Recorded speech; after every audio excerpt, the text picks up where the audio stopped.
اعوذ باللہ من الشیطان الرجیم بسم اللہ الرحمن الرحیم وامتازوا اليوم ایہا المجرمون الم اعہد الیکم یا بنی آدم الا تعبدوا الشیطان انہ لکم عدو مبین وان اعبدونی ھذا صراط مستقیم وامتازوا اليوم ایہا المجرمون، اے مجرمو آج تم الگ ہو جاؤ۔ قیامت والے دن مجرمین سے کہا جائے گا کہ آج تم الگ ہو جاؤ۔ گزشتہ آیات میں اللہ تبارک و تعالی نے اہل جنت اور ان پر اللہ کی جانب سے کی گئی نعمتوں کو بیان فرمایا تھا۔ اب ان آیات میں اللہ جل جلالہ اہل جہنم کا بیان فرما رہے ہیں کہ جہنم میں انسان کیوں جاتا ہے اور جہنم میں جا کر انسان کے ساتھ کیا سلوک ہوتا ہے۔ تو مختصر طور پر ان آیات میں اللہ جل جلالہ نے اس کو بیان فرمایا۔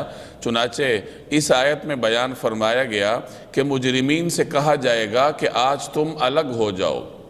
مفسرین فرماتے ہیں کہ چونکہ اہل جنت پر اللہ جل جلالہ کے کئی طرح کے انعامات ہوں گے، ایک مطمئن زندگی بسر کرتے ہوں گے، تو اہل جہنم سے کہا جائے گا کہ تم اہل جنت سے الگ ہو جاؤ۔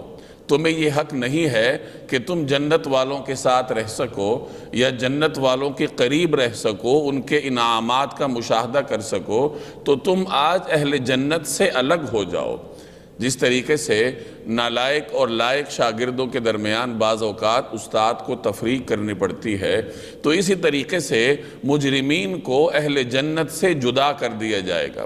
اور بعض مفسرین فرماتے ہیں کہ اہل جہنم کو آپس میں بھی الگ الگ کر دیا جائے گا کہ یہودی الگ ہیں، عیسائی الگ ہیں، ہندو الگ ہیں، ان کے مختلف فرقے الگ الگ ہیں۔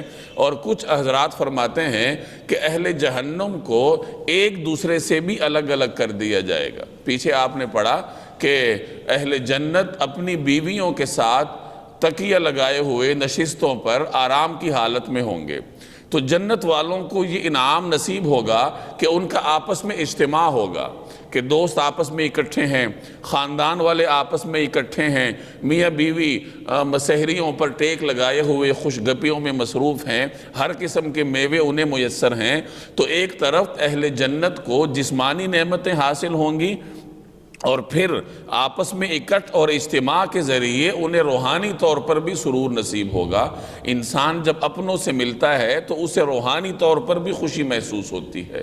تو اہل جہنم کو ان دونوں طریقوں سے عذاب کا سامنا ہوگا کہ اللہ جل جلالہ کی جانب سے ان پر مختلف قسم کے عذاب مسلط ہوں گے، جسمانی طور پر بھی عذاب کا شکار ہوں گے، اور ایک دوسرے سے الگ ہو کر گویا قید تنہائی میں مبتلا ہو کر روحانی طور پر نفسیاتی طور پر بھی ان کو سزا کا سامنا کرنا پڑے گا۔ تو اس طریقے سے ان سے خطاب ہوگا کہ اے مجرمو آج تم الگ الگ ہو جاؤ، مومنوں سے الگ ہو جاؤ اور آپس میں بھی ایک دوسرے سے الگ ہو جاؤ۔ الم اعہد الیکم یا بنی آدم الا تعبدوا الشیطان انہ لکم عدو مبین۔ الم اعہد الیکم یا بنی آدم، اے آدم کے بیٹو، کیا میں نے تمہیں یہ تاکید نہیں کر دی تھی اللہ تعبدوا الشیطان کہ شیطان کی عبادت نہ کرنا، انہ لکم عدو مبین، وہ تمہارا کھلا دشمن ہے۔ اللہ جل جلالہ نے تمام عالم انسانیت سے عالم ارواح میں ایک عہد لیا تھا جسے عہد الست کہا جاتا ہے۔ اللہ تعالیٰ نے ارشاد فرمایا تھا الستُ بربکم، کیا میں تمہارا رب نہیں ہوں؟ تو تمام ارواح نے جواب دیا تھا بلا، کہ آپ ہمارے رب ہیں۔ گویا کہ ہر انسان عالم ارواح میں اللہ جل جلالہ کی ربوبیت کا اقرار کر کے آیا ہے۔ جب اللہ کو رب مان لیا تو اس کا تقاضا یہ ہے کہ میں دنیا میں جا کے آپ کی بندگی کروں گا۔ تو ہر انسان یہ عہد کر کے آیا ہے، اور اس عہد کو یاد دلانے کے لیے اللہ تعالیٰ نے انبیاء کا سلسلہ قائم فرمایا۔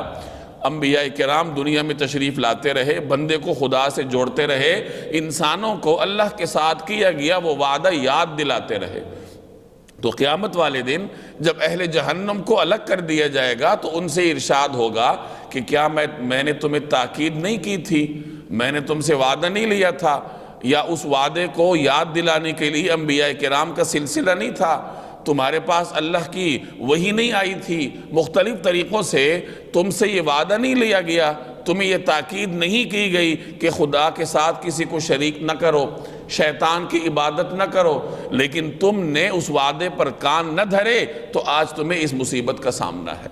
یہاں فرمایا گیا کہ میں نے تمہیں یہ تاکید کی تھی کہ شیطان کی عبادت نہ کرنا۔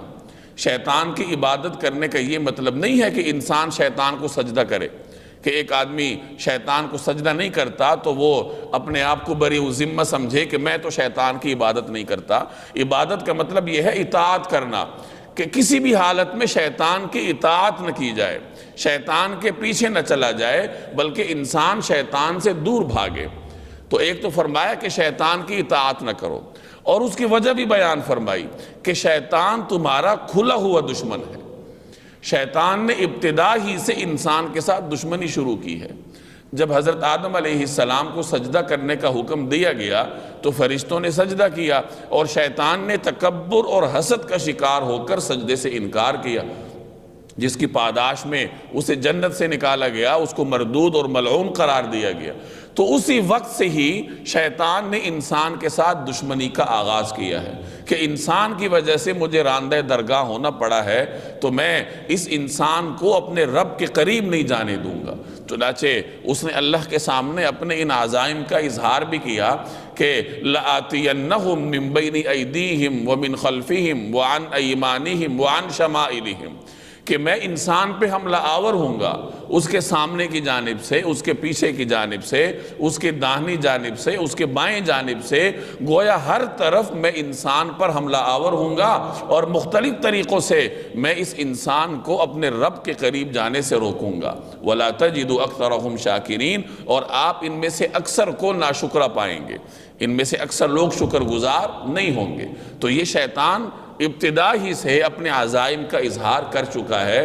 تو اللہ تبارک و تعالی اس آیت میں یہی ارشاد فرما رہے ہیں کہ میں نے تمہیں کہا تھا کہ شیطان تمہارا کھلا ہوا دشمن ہے۔ قرآن کریم میں جگہ جگہ اللہ جل جلالہ شیطان کے وار کا ذکر کرتا ہے، اور اس کا مقصد یہ ہے کہ انسان سمجھ جائے کہ شیطان میرا دشمن ہے، اس کے وار سے میں نے اپنے آپ کو بچانا ہے۔ اب چونکہ انسان خطا کا پتلا ہے، وہ شیطان کے وار میں آ بھی جاتا ہے۔ یوں بھی شیطان کو اللہ نے وہ طاقت دی ہے کہ شیطان انسان کے جسم میں خون کی طرح سرایت کرتا ہے۔ جیسے آپ کے جسم میں خون دوڑتا ہے، ویسے اللہ جل جلالہ نے شیطان کو صلاحیت دی ہے کہ وہ انسانی جسم میں سرایت کرتا ہے، یہاں تک کہ دل میں وسوسے ڈالتا ہے۔ تو شیطان ایک طاقتور دشمن ہے۔ اس طاقتور دشمن کا مقابلہ کرنے کے لیے اللہ جل جلالہ نے انسان کو توبہ کا ہتھیار دیا ہے کہ شیطان 10 سال انسان پر محنت کرے، انسان سے گناہ کروائے، تو اس شیطان کی 10 سال کی محنت کو انسان کی آنکھ سے ٹپکنے والا ندامت کا ایک آنسو، ایک قطرہ مٹا دیتا ہے۔ کہ انسان جب توبہ کرتا ہے، ٹوٹے ہوئے دل کے ساتھ اللہ کی بارگاہ میں پیش ہوتا ہے، تو اللہ جل جلالہ اس کے توبہ قبول فرماتے ہیں، اور انسان کا رتبہ اللہ کے ہاں بڑھ جاتا ہے۔ چنانچہ مفسرین فرماتے ہیں کہ بعض اوقات شیطان انسان پہ حملہ آور ہوتا ہے، اور شیطان خوش ہوتا ہے کہ میں نے انسان کو رب سے دور کر دیا، حالانکہ اس کے اس حملے کے نتیجے میں وہ بندہ اپنے رب کے مزید قریب چلا جاتا ہے۔ وہ کیسے؟ وہ اس طرح کہ شیطان انسان سے گناہ کروا لیتا ہے، انسان گناہ کر بیٹھتا ہے، اور اس گناہ کی وجہ سے اس کے ضمیر پر بوجھ ہوتا ہے، اس کا دل ٹوٹ جاتا ہے کہ میں نے اپنے رب کی نافرمانی کیوں کی۔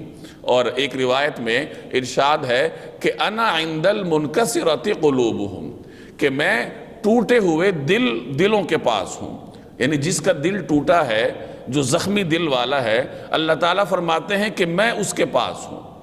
ایک نیک آدمی اللہ کی اطاعت کر کے اللہ کے قریب جاتا ہے، اور اللہ کہہ رہا ہے کہ میں ٹوٹے ہوئے دل کے قریب ہوتا ہوں۔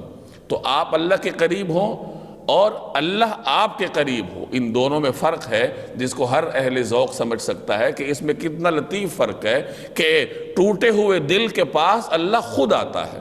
تو شیطان خوش ہوتا ہے کہ میں نے اس کو رب سے دور کر دیا، اور وہ آدمی جب ٹوٹا ہوا دل لے کر اللہ کی بارگاہ میں جاتا ہے، توبہ طائب ہوتا ہے، تو اللہ جل جلالہ اس کے قریب ہو جاتا ہے اور اس کے درجات بلند ہو جاتے ہیں۔ جبکہ اس کے مقابلے میں ایک بندہ شیطان کو شکست دے دیتا ہے، گناہ نہیں کرتا، لیکن اس شیطان کو شکست دینے کے نتیجے میں اس کے دل میں کچھ تکبر پیدا ہو جاتا ہے کہ میں نیک آدمی ہوں، اور اس کے اس قسم کے جذبات اسے اللہ سے دور کر دیتے ہیں۔ تو معلوم ہوا کہ انسان کی کامیابی اس کی عاجزی میں ہے۔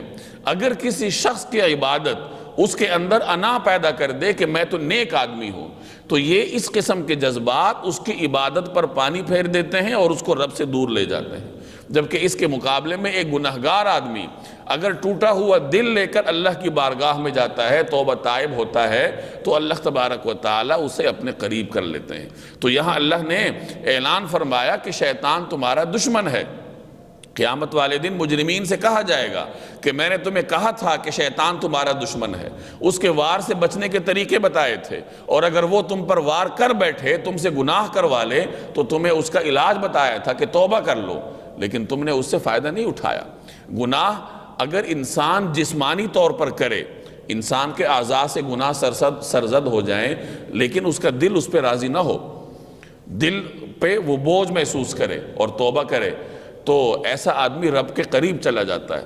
لیکن اگر کوئی آدمی دل سے راضی ہو کر گناہ کرے، مطمئن رہے اپنے گناہ پر، تو دل سے راضی ہو کر گناہ کرنا اس کے ایمان کے لیے بھی خطرہ بن سکتا ہے۔